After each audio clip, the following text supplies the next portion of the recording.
Hey everybody, it's Dr. Jensen with CCJ 3701, Research Methods in Criminology. And my teaching assistant and I have received lots of questions about this, so that usually tells me it's time for a video because the confusion is a little more widespread than I thought. So at this point in the semester, you have worked on topics, abstracts, figures, and you're trying to put together your research for your final paper. And as you're playing with different ideas for topics, it's easy to get these things confused. So this is a quick video on independent, dependent, and control variables in SPSS. So just by way of review, what is a variable? It's something that varies, so remember, it's going to change. It's responses to a survey question or an interview. It varies from person to person. You have people that have done one thing, people that have done another, and we captured their responses inside a variable because variable means to vary. And it accounts for all the different ways that someone could respond, all the different things that could happen. Usually the name of a variable in SPSS has to do with the topic being asked and or the location in the survey. So in Ad Health, you see these little S's and Q's. That actually stands for Section 22, Question 6. So we use kind of different identifiers that will help us kind of track down where it is. Okay, so that's what a variable is. Remember, you can't have a variable where everybody responds the same way or you won't be able to test it. That's why doing recoding properly is so important. Okay, so for your study, you need an independent variable, a dependent variable, and 3 control variables. So let's talk about that for a moment. But remember, often we can create what we need by using recoding, scales, summations, filters, conditions. These are things you've been doing in the labs. These are all your tools that you can use to manipulate data to get the final variable that you're after. So realize you might be using several different items or survey questions from Ad Health, maybe having to do with drugs, one on methamphetamine, one on alcohol, one on cocaine, one on nicotine, one on heroin, and you take all of those together to make your final drugs variable, and maybe your drugs variable is your dependent variable. So realize that you may need a lot of different pieces to make your variable, or sometimes we'll refer to it as a measure. But first, what is an independent variable? This is your variable that predicts your outcome, or it influences what happens. This variable definitely changes. So here's our example. How does excessive drinking impact the chances of being arrested? So we have a reason to believe that it has something to do with it, and the independent variable in this research question would be excessive drinking, because some people excessively drink, some people do not, some people moderately drink. And we want to know, out of all those different varying experiences of drinking, which ones tend to make people get arrested. And we think the excessive drinking is the one that's going to do it, but we might be wrong. We got to test it to see if people that responded one way about their drinking also tend to be the group that tends to get arrested. Independent variables can be a status, an identity, a behavior, a characteristic, or a trait. They can be lots of things. So sometimes it's a status like being employed or how much education you have accomplished, or maybe being an illegal immigrant. It could be an identity, race, gender, or social class, or maybe sexual orientation. Behaviors like feeling depressed, using drugs, something you do. Characteristics, things about you, having divorced parents, living in an urban neighborhood, maybe being a member of a gang, things like that. Or a trait, being flighty, naive, being impulsive, things that maybe would be more about your personality. So independent variables can be all kinds of things. Dependent variables. This is the variable that is the result, your outcome, or what happens given something that influenced it, your independent variable. So because your independent variable was this way, this is how things came out. This variable definitely changes too. And in our previous example, how does excessive drinking impact the chances of being arrested? The dependent variable is being arrested. That's the result, or the what happens. And that changes because we think knowing people's drinking is going to influence whether they're arrested or not arrested. So this is a pretty simple variable. You'll either be arrested or you won't be. But we want to see what influences that. So again, dependent variables can be some of the same things the independent variables are. a status, an identity, behavior, characteristic, or trait. So it depends on how you put your question together. Some people have struggled to get the sequencing right. They might say, how does um, being in a private school influence your gender?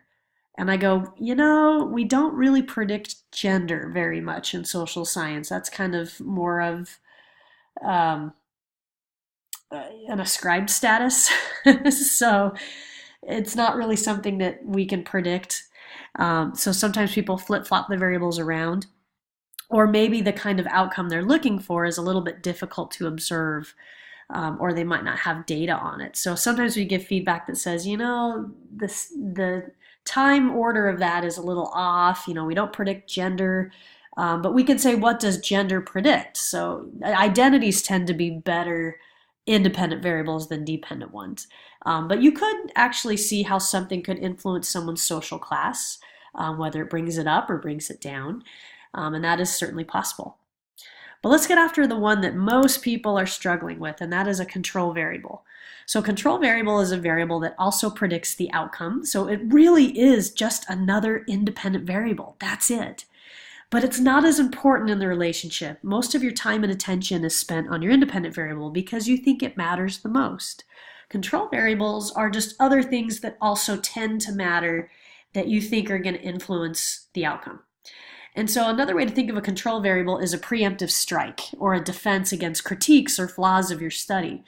So people might say, well, did you account for this factor or this other concept or this other identity or status? Because that probably influences the outcome too. And you can say, actually, yeah, I controlled for that. And it either did matter or it didn't matter. So here's kind of our example going forward. How does excessive drinking impact the chances of being arrested? Controlling for gender, income, and age. So when we control for gender, income, and age, we think that gender is definitely a part of being arrested and excessive drinking, and the research shows that it is. Actually, even just being male influences your chances of being arrested greatly. Males are 5 times more likely to be arrested as compared to females. Again, because of things like police discretion and the kinds of offenses they tend to do and things like that. Income definitely would be a part of it. How much income you have. We know people in different income brackets will drink in different ways, and it influences the kind of stuff you drink, depending on how much money you have. So that would be an important one because social class does influence people's addiction behaviors. And then age. Obviously, age is a big one when it comes to drinking because of access to alcohol. When you are over 21 and you can get alcohol anytime you want, you have more ability to be excessively drinking than people who are younger that have to go through more means to be able to get the alcohol because they can't purchase it legally. So those would be control variables that would also matter and that we would also want to keep track of because we think they relate not only to the independent variable but the dependent, and they are important to consider when we're looking at the overall result. So we're not going to spend as much time on gender, income, and age in the literature review. They tend to be mentioned, and they're definitely a part of your results section in your project, and you can discuss them and what you find out about them. But they are kind of ancillary variables that we kind of test for on the side. That we think matter and that we want to kind of keep track of so that we don't overlook anything. So that's kind of a way to think about a control variable. Now remember, many control variables are also dummy variables. And again, dummy are those 0, 1 variables that you've made many of during this class. Think of the crash test dummies. It's a stand-in or a proxy for something you want to represent. So maybe you think that a certain type of person is going to make an impact in looking at excessive drinking and being arrested. And so you maybe take a variable called being impulsive, yes, no, and you make, the yes is a 1 and the 0 is a no. And you think being impulsive would definitely play a role in this. So a dummy variable is really just a 0, 1 variable. The presence of something, the response you're interested in, versus the absence of something, the response you're setting aside or comparing to. You think having this quality or being this identity or behaving this way tends to influence the result. So a lot of control variables are coded in the way that a dummy variable is because it's something that we think matters and we want to see if it actually does or not. Okay? So when you think about your control variables, your independent and dependent variables, you want to think about things that tend to be suggested in the literature, that come up in studies that are similar to yours. If a study tends to control for education, you probably should control for education too, because if it mattered in other research, it will likely matter in yours. So you can get ideas from articles you've read or things that you've come across in examining your topic to get ideas for control variables. So, I mean, you wouldn't want to do a question that, how does excessive drinking impact getting arrested by knowing how many baseball cards somebody owns? I mean, that doesn't really seem to be relevant. So you want to pick control variables that are relevant, that would be a good catalyst, something that should matter. If you get kind of stuck on this is where you can start going through your research articles and look at other studies. Go right to their methods section. What do they control for? What are some other variables that are in their equations that they have suggested matters in their study? You can use those same variables too, but the most common control variables tend to be race, gender, ethnicity, education, marital status. Those are kind of the very common ones we see a lot because they tend to influence a lot of people and put them into different categories, experiences, opportunities, behaviors that make a difference. So when you get stuck, sometimes those are just some common ones that you can draw from. Now, it might be that marital status is actually a part of one of your other variables. Well, if it is, maybe you're looking at single-parent homes influencing delinquency. Then don't control for marital status because you're already measuring marital status in your independent variable. You're looking at people from single-parent families versus people that are not from single-parent families, and you have some idea that people from single-parent families maybe tend to be more or less delinquent than those that are not from them. So marital status would be a bad control variable to have for that study. So think about, again, things that can be separate and independent from your other variables that won't overlap, because otherwise you'll get measurement errors. You're measuring the same thing twice, and that are kind of unique but also, again, relevant. I'm happy to help you with any questions or brainstorming you want to do. This is the creative fun part where you get to see other kinds of things that could matter. And it's fun, I think, to look at different variables and kind of make predictions about what you think they're going to do. So hopefully this helps provide some clarification. Again, see me with any questions, and good luck.